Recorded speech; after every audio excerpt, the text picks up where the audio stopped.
Hey, this is Lorena Ferguson, and welcome to my YouTube channel, which I'm calling Outside Voice.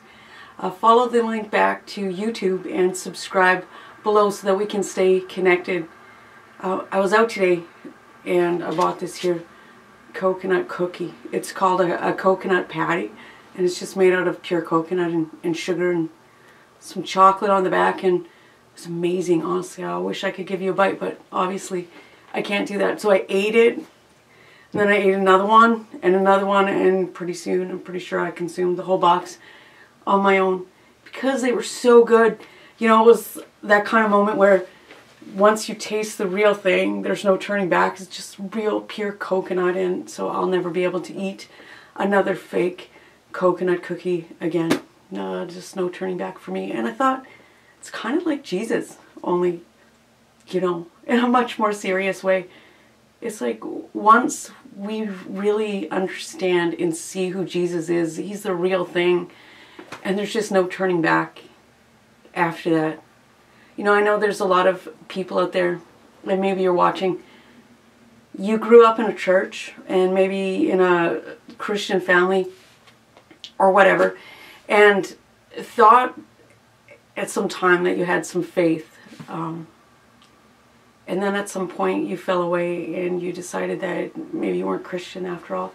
I just want to encourage you today that I don't believe it's possible to really meet Jesus and then turn away and decide you don't want him. And so maybe you just haven't gotten there yet. Let me explain. There's a great Bible passage in John chapter 6 actually, and Jesus is talking to a bunch of his disciples and telling them some things that are difficult for some of them to hear. You know, he's saying some things that really show who he is, but not everybody believes, not everybody understands, not everybody can see him for who he is.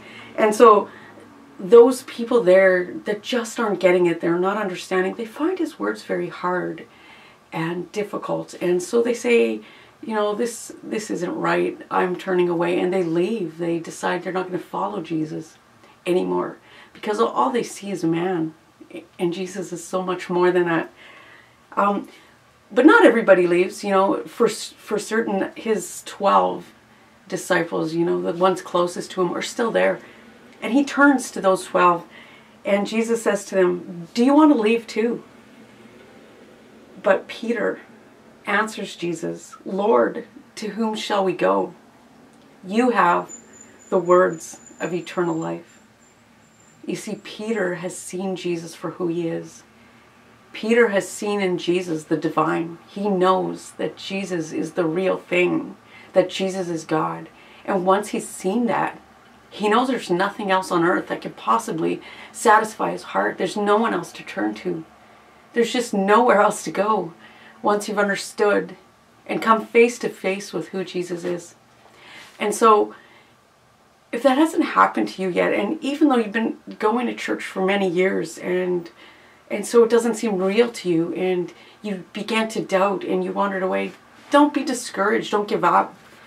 I want to encourage you to go out there and search for Christ. He's real, and he's looking for you, and he wants you to find him. And you may not find him in the church, and I just want to tell you that's okay. I know there's a lot of people who would not encourage you to look for Christ outside of the church, but he's everywhere. He's everywhere, and he wants you to find him. And so if you need to find Jesus outside of the church, do it. It doesn't matter. It's not important. What's important is that you find out who he really is, and find out that he really is who he says he is. And so one great place to start, look for Christ in the Bible, and don't give up. Just keep calling out to him. It's guaranteed that if you seek him, you're going to find him.